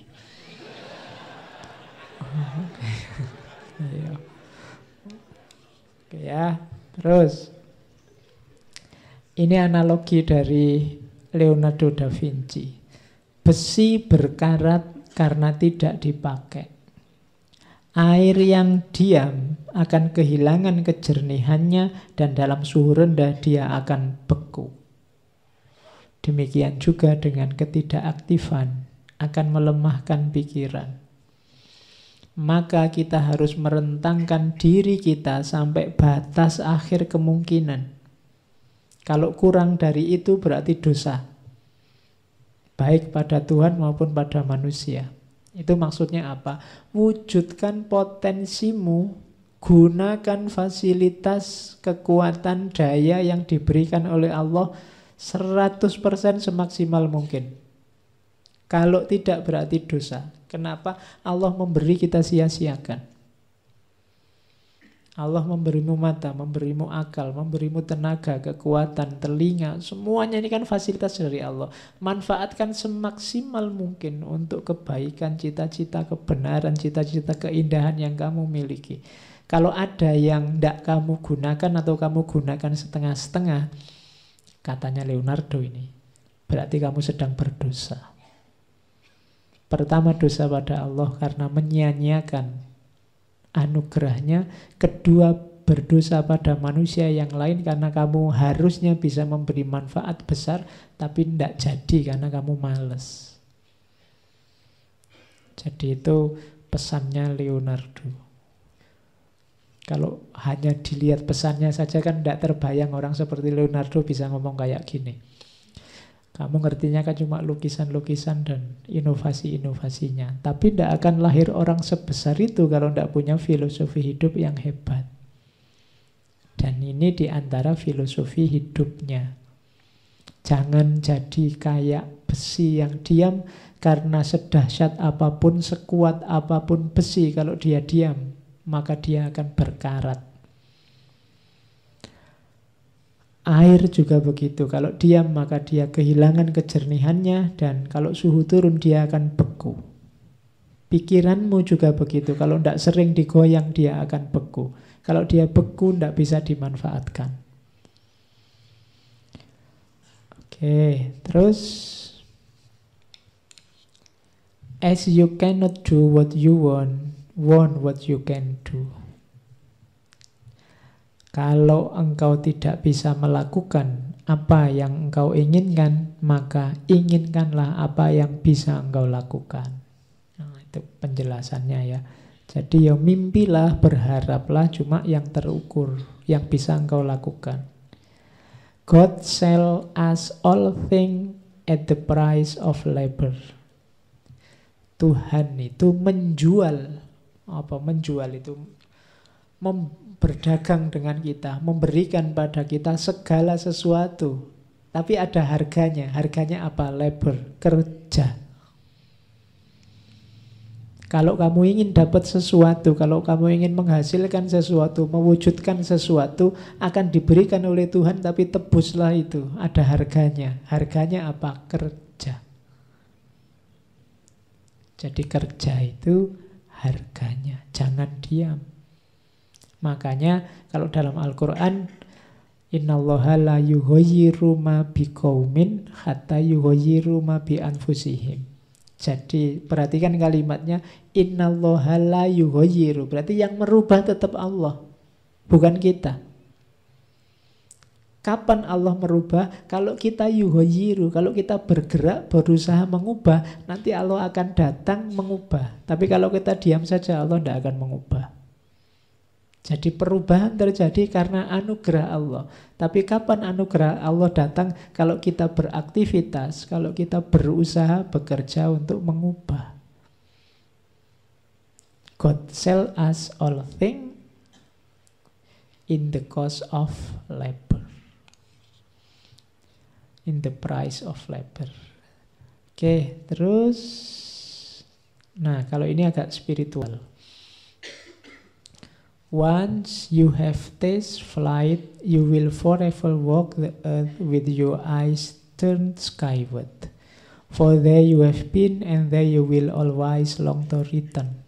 Begitu engkau tahu rasanya terbang, selamanya engkau akan berjalan di muka bumi dengan mata menatap langit. Karena engkau pernah di sana, dan kesanalah engkau akan selalu rindu untuk kembali. Jadi ini dimensi spiritual, dimensi rohaniah manusia. Jadi kalau kita pernah mulia, kalau jiwa kita ngerti indahnya dunia level tinggi, maka hidup kita akan berkiblat ke sana. Itu kalau pakai bahasa sufi, kalau kita bisa menemukan nikmatnya, asyiknya, dekat dengan yang tinggi-tinggi, maka dunia bawah tidak akan ada artinya. Kalau hanya kenikmatan fisik yang kita kenal, ya kiblat kita akan ke situ-situ saja. Tapi kalau kiblat kita lebih tinggi dari itu, lebih dahsyat dari itu, biasanya ya itu yang akan jadi tumpuan perhatian kita. Jadi hubungannya dengan mimpi tadi. Mimpimu setinggi apa? Itu biasanya sejauh pengalamanmu. Anak kecil yang belum mengalami apa-apa, mimpinya mungkin hal yang rendah. Pingin punya mesin yang bisa mengeluarkan permen terus misalnya. Itu kan karena dunianya itu. Makanya coba lihat Doraemon itu, bisa keluar mesin macam-macam, tapi kan yang diminta yang sesuai kebutuhan anak kecil sebesar Doraemon. Coba kalau kamu yang punya Doraemon, wah bahaya. Yang kamu minta mesti yang aneh-aneh. Kenapa bisa beda? Level dunia yang pernah kamu alami. Dunia idealmu hanya selevel itu. Gitu loh. Kalau kamu ngerti dunia level sangat tinggi, kalau itu kan skywalk, dunia atas. Kalau dalam dunia sufi mungkin ya, kalau kamu ngerti indahnya dunia dekat dengan Allah, mungkin mesinnya Doraemon kamu minta, aku minta alat yang bisa dekat sama Allah terus ngono. Tapi kan tidak mungkin begitu. Karena yang punya Doraemon anak kecil, yang diminta level anak SD. Meskipun harusnya Doraemon sudah punya cucu. Karena dia umurnya kan Nobita itu mulai zaman saya kecil, dia sudah kecil. Apalagi sekarang. Kayak jadi mimpinya orang biasanya sejauh pengalamannya dia. Kalau dia mengalami dunia level tinggi, maka itu yang akan dia kejar. Tapi kalau hanya dunia level rendah yang pernah dia alami, ya mimpinya tidak akan jauh-jauh dari itu. Itu kayak ceritanya Khalil Gibran tentang perdebatan antara pohon kelapa dan rumput. Jadi satu ketika rumput ini mengejek pohon kelapa, ngapain kamu tinggi-tinggi? Kalau ada angin besar kamu akan roboh, patah, jatuh. Mbok kayak aku ini, di bawah saja enak. Ada angin, ada gempa, ada aman, aku ndak roboh-roboh, aku cuma kecil terus lentur. Tapi katanya pohon kelapa, ndak, kamu di bawah ya, yang bisa kamu lihat hanya dunia kecil sekelilingmu saja. Meskipun resikonya ya juga kecil. Aku tinggi, resikoku besar, tapi aku bisa melihat dunia lebih luas dibandingkan dirimu. Ya memang beresiko, mungkin ada angin, ada gempa, ada apa, aku akan roboh mati. Tapi aku sudah tahu dunia yang lebih luas dan lebih indah. Sementara engkau mungkin umurmu panjang, tapi ngertimu hanya itu-itu saja. Nah itu kamu cari di buku-bukunya Khalil Gibran ada. Oke, terus nah ini kamu ingat-ingat ya. Tipuan paling besar yang dialami oleh manusia itu bukan karena ditipu orang lain, tapi karena ditipu oleh pandangannya sendiri. Banyak orang yang tertipu, terjebak oleh pandangannya sendiri. Biasanya kecenderungannya orang itu kalau merasa menemukan kebenaran, merasa cocok dengan satu pandangan, terus dia berhenti di situ. Tidak sadar bahwa pandangan kebenaran yang dia temukan itu ada konteksnya, ada ruangnya, ada waktunya. Mungkin tidak selamanya benar atau tidak di semua tempat benar. Tapi banyak orang yang menganggap pandangannya selalu benar kapanpun dan dimanapun. Akhirnya apa? Dia tertipu oleh pandangannya sendiri. Jadi ya hidupnya akan susah karena pandangannya sendiri. Jadi coba kamu cek ya dalam hidupmu, mungkin kebenaran-kebenaran, wawasan-wawasan, pemahaman-pemahaman yang kamu miliki, jangan-jangan itu yang membuat hidupmu susah. Jadi kamu tertipu oleh pandanganmu sendiri tentang kebenaran.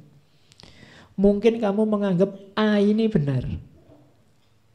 Tapi terus situasi berubah sehingga tidak relevan. Tapi kamu tetap mempertahankan A ini karena kamu anggap sekali benar tetap benar kapanpun dan dimanapun. Akhirnya hidupmu susah. Karena tidak nyambung dengan kenyataan. Jadi tipuan paling besar yang diderita manusia adalah dari pandangannya sendiri. Maka sering-sering istighfar. Kamu ternyata yang banyak menyusahkanmu itu tidak dari luar dirimu, tapi dirimu sendiri. Engkau sendiri yang menyusahkan dirimu sendiri. Maka hati-hatilah dengan pandanganmu, perspektifmu, pemahamanmu. Terus kalau ini tidak perlu saya jelaskan ya, pengalaman adalah penuntun terbaik. dibandingkan kata orang. Secanggih apapun kata orang, dia akan kalah oleh pengalaman. Puluhan orang bilang warung di situ ndak enak. Begitu kamu ke sana, lah kok enak? Yang kamu percaya kan pengalamanmu dan bukan kata-kata banyak orang tadi. Ilustrasinya begitu. Jadi pengalaman adalah penuntun terbaik dibandingkan kata orang. Wisdom is the daughter of experience. Kebijaksanaan adalah anak dari pengalaman. Nggak usah tanya bapaknya siapa. Ya bapaknya ya dirimu. Yang punya akal pikiran dan pengalaman. Anaknya namanya kebijaksanaan. Oke, kalau ini mudah. Nah, ini yang penting. Leonardo punya gagasan khusus tentang cinta. Life without love is no life at all. Kalau hidupmu ndak ada cintanya, unsur cintanya ndak ada, maka sebenarnya kamu ndak sedang hidup. Buat apa hidup sekali kok ndak punya cinta? Yang membahagiakan itu cinta. Kalau ndak percaya, ya coba kamu alami. Karena unsur yang paling mulia, unsur yang paling berharga dalam kehidupan kita, fasilitas yang paling mewah yang diberikan oleh Allah pada manusia itu cinta. Selain manusia tidak. Jadi hidup tanpa cinta is no life at all. Terus ada quote selanjutnya. If there is no love, what then? Kalau ndak ada cinta, terus gimana kita harus hidup? Hidup kita ndak akan ada nilainya. Ketika tidak ada cinta, maka hidup kita isinya adalah pamrih-pamrih, interest-interest, kepentingan-kepentingan, egoisme-egoisme. Yang ini semua sumber segala macam konflik dalam kehidupan kita. Jadi kita butuh cinta. Bukan budak cinta loh ya. Ya. Kita butuh cinta.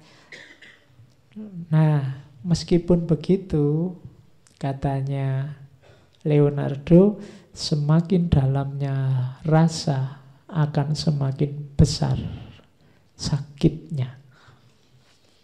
Sakit itu tidak harus nunggu diputus loh ya. Meskipun tidak putus, itu cinta itu kan perjuangan. Cinta itu pengorbanan. Yang pertama dikorbankan itu ego. Dan itu sakit. Mengorbankan ego itu kan sakit. Kamu pinginnya ABC, tapi karena ada dia yang ABC harus kamu ganti DEF. Loh, itu kan pengorbanan dan itu sakit. Tapi sakitnya cinta itu nikmat. Cuma ini hanya diketahui yang pernah.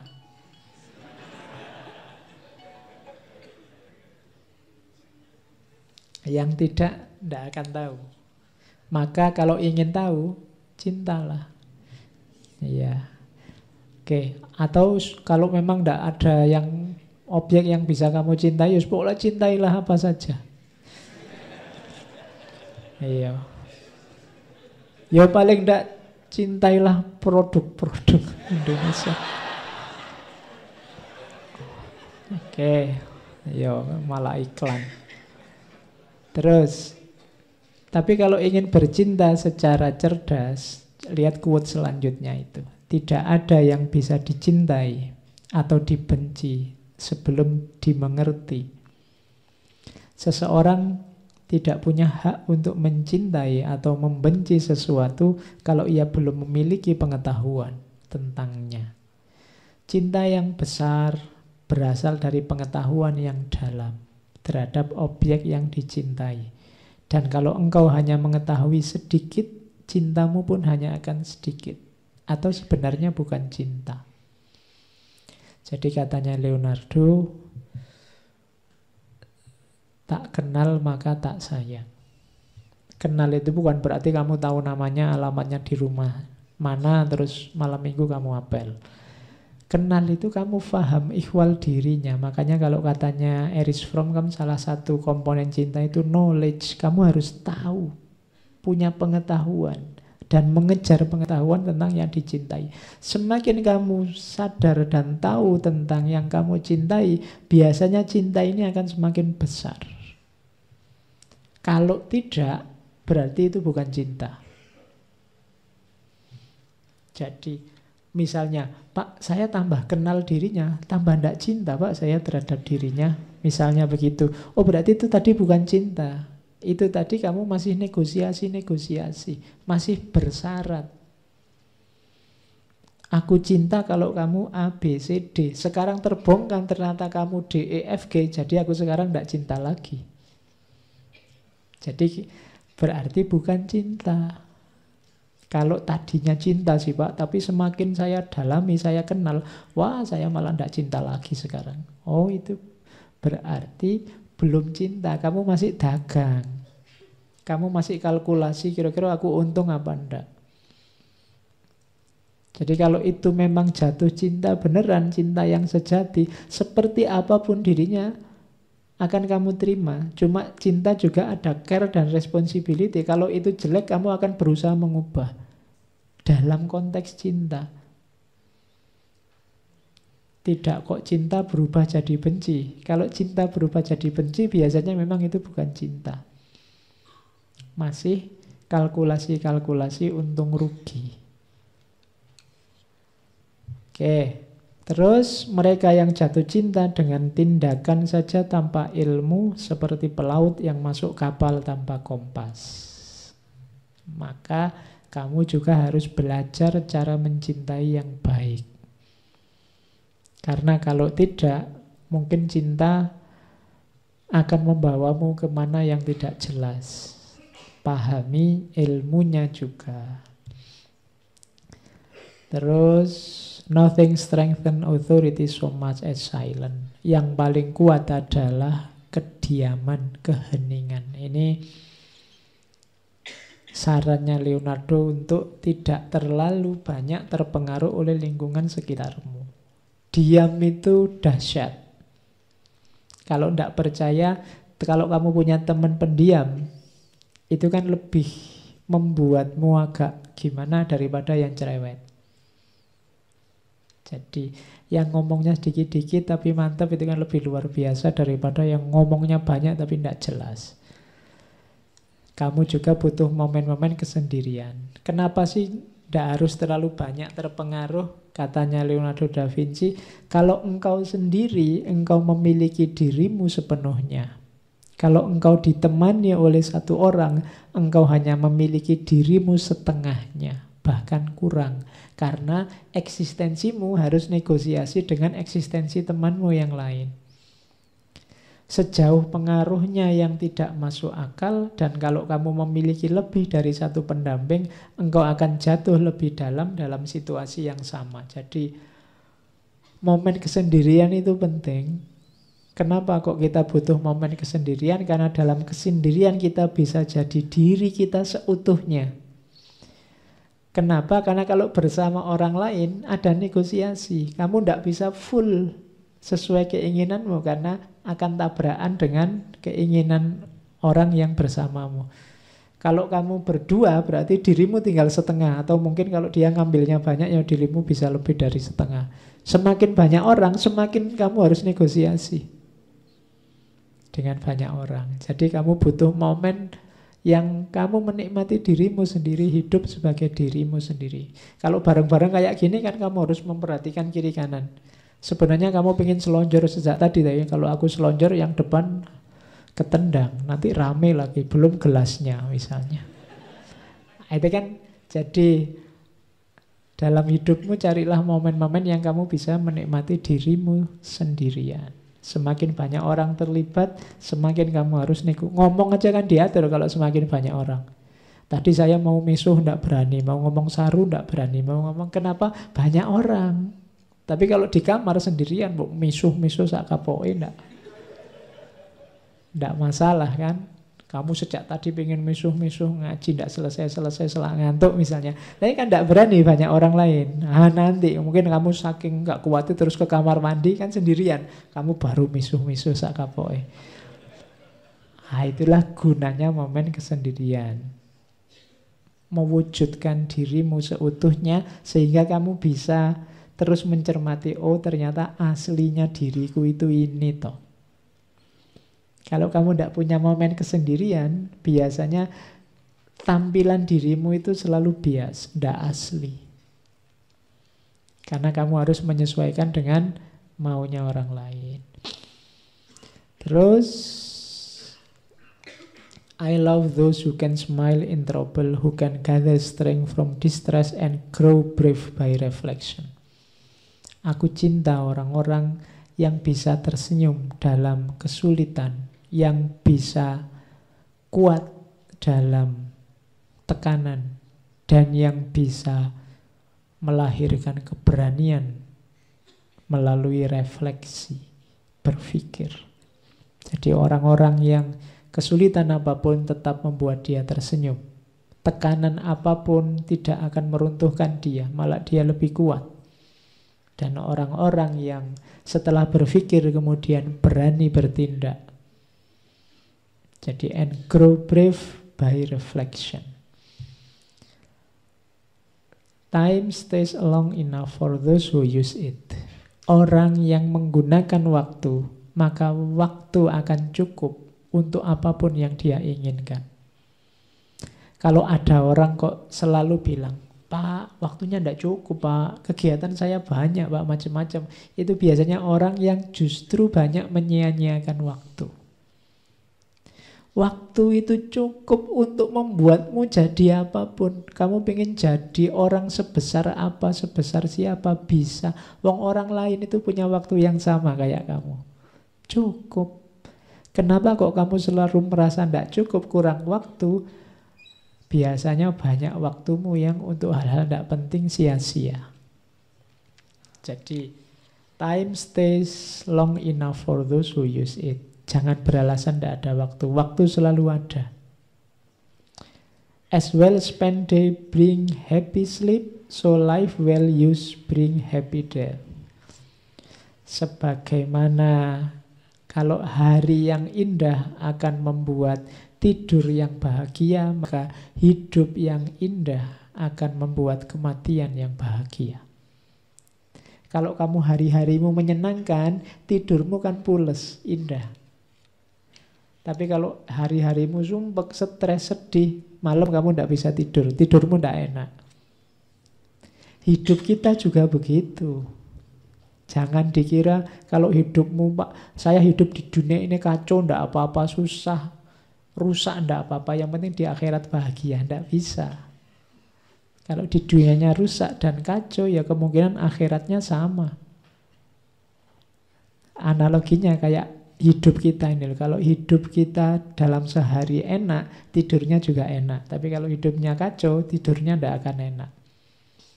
Jadi analoginya sederhana. Terus, belajar adalah satu-satunya hal yang tidak membuat pikiran lemah, takut, dan menyesal. Mereka yang dalam perdebatan mengandalkan kualifikasi dirinya, ia berargumen dengan ingatan, bukan dengan pemahaman.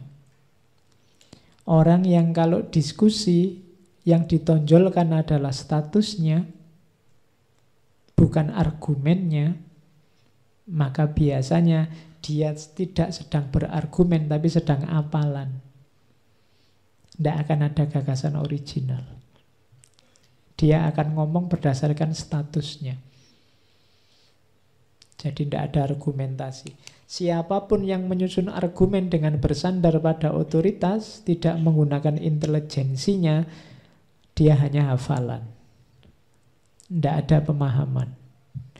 Oke, kalau ini tentang kebenaran. Kalau engkau mendapati dalam pengalamanmu satu fakta yang bertentangan dengan otoritas tertentu yang tertulis, maka engkau harus meninggalkan otoritas dan mendasarkan pandanganmu pada temuanmu sendiri.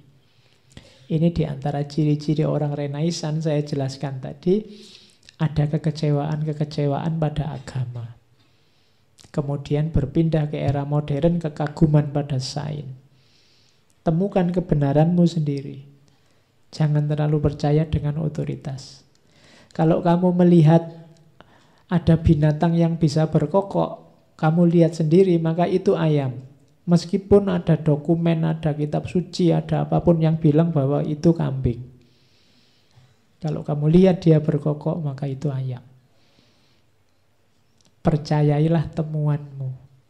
Nah, itu maunya Leonardo da Vinci. Ini khas cara berpikir modern. Oke. Kalau hidup bersama orang lain, hati-hati dengan kebohongan. Kebohongan tidak menyelesaikan masalah, tapi akan membuat situasi lebih buruk. Maka para pembohong, siapapun itu, yang merasa tidak usah tersinggung, hati-hatilah. Begitu kalian bohong, kalian tidak sedang menyelesaikan masalah, tapi sedang nambah masalah. Dalam hal apapun. Yang kedua, dinasehati oleh Leonardo, tidak ada yang harus ditakuti lebih besar daripada ketenaran yang kosong. Hampir semua ketenaran itu kosong. Jangan terlalu heboh kalau kamu diidolakan orang, disukai orang, kamu populer di mana-mana, namamu disebut orang, karena pasti itu kosong. Penjelasannya sudah banyak di mana-mana. Bagaimana pujian sebenarnya termasuk juga cacian, itu hal yang kosong. Oke. Waktunya sempit kalau saya jelaskan panjang. Kritiklah temanmu secara rahasia dan pujilah ia di muka umum. Kalau ini Imam Syafi'i juga ngomong kayak gini. Jangan dibalik. Ya, banyak orang muji diam-diam. Kalau lagi muji diam-diam. Saya akui sih dia hebat, tapi ya sudahlah terus. Tapi kalau waktu ngeritik, kamu posting, kamu share, kamu kemana-mana. Kritik temanmu secara rahasia. Dan pujilah dia di muka umum. Ini sebenarnya etika hubungan sosial. Oke, terakhir Leonardo da Vinci. Bolak-balik mau kepleset Leonardo DiCaprio. Ayo. Dia seorang vegetarian. Jadi dia punya prinsip, my body will not be a tomb for other creatures. Perutku, tubuhku tidak akan aku jadikan kuburan dari makhluk hidup lain. Makanya dia vegetarian. Dia punya ancang-ancang akan tiba saatnya ketika manusia seperti aku akan melihat pembunuhan binatang seperti pembunuhan manusia hari ini. Pada saatnya, ini ramalannya Leonardo da Vinci, orang melihat binatang disembelih itu rasanya sama kayak lihat manusia disembelih. Pada saatnya. Saya tidak tahu sekarang sudah saatnya apa belum. Ini prinsipnya teman-teman yang vegetarian. Misinya tidak ingin menjadikan perutnya, tubuhnya jadi kuburan manusia lain. Tapi untuk hal ini banyak perspektif, banyak pandangan. Ya tugasmu selanjutnya untuk menjelajahi ide-ide, gagasan yang menurutmu menarik. Untuk tidak berhenti di sini saja, karena kalian kan murid yang baik, yang harus melampaui apa yang disampaikan. Oke, saya kira itu sedikit wawasan tentang orang jenius yang bernama Leonardo da Vinci. Sesi para jenius saya kira sudah selesai dengan 3 tokoh. Kita akan ganti sesi bulan depan. Sayangnya, ada sayangnya lagi ya. Rabu minggu pertama besok mungkin kita kosong lagi. Jadi libur ya. Nanti teman-teman takmir yang mengumumkan biar tidak ada yang keliru. Atau kalian bolehlah tetap kesini nonton-nonton film horor apa-apa bareng-bareng. Yang jelas Rebo pertama kita kosong, Rebo 2, 3, 4 insya Allah kita seperti biasa. Minggu depan karena akhir tahun kita bersih-bersih ya pendinginan. Karena sudah dari barat banyak. Kita apa ya enaknya? Pendinginannya tokoh-tokoh sufi enak. Kita ambil tokoh-tokoh sufi yang tidak terlalu rumit. Sufi-sufi yang amali, yang akhlaki. Kita ambil 3 tokoh sufi besar. Imam Hasan Al-Basri, kemudian Syekh Abdul Haris Al-Muhasibi, dan terakhir Imam Junaid Al-Baghdadi. Oke ya, kita bersih-bersih jiwa mumpung akhir tahun Desember dengan 3 tokoh sufi dari tradisi tasawuf amali. Bedanya yang amali sama nadhuri, kalau yang nadhuri itu agak rumit konsep-konsep filosofinya Ibnu Arabi, Jalaluddin Rumi. Kalau yang amali ini praktis-praktis. Kita temui 3 beliau-beliau itu untuk membantu kita pendinginan di akhir tahun. Kalau olahraga itu kan ada pemanasan, ada olahraganya sendiri dan pendinginan. Kita dinginkan dengan 3 tokoh sufi. Nanti kita gas lagi bulan Januari. Ya, akhir tahun saatnya agak ngerem sedikit. Oke, saya akhiri sekian kajian malam hari ini. Kurang lebihnya mohon maaf. Wallahul muwafiq, wallahu a'lam bissawab. Wassalamualaikum warahmatullahi wabarakatuh.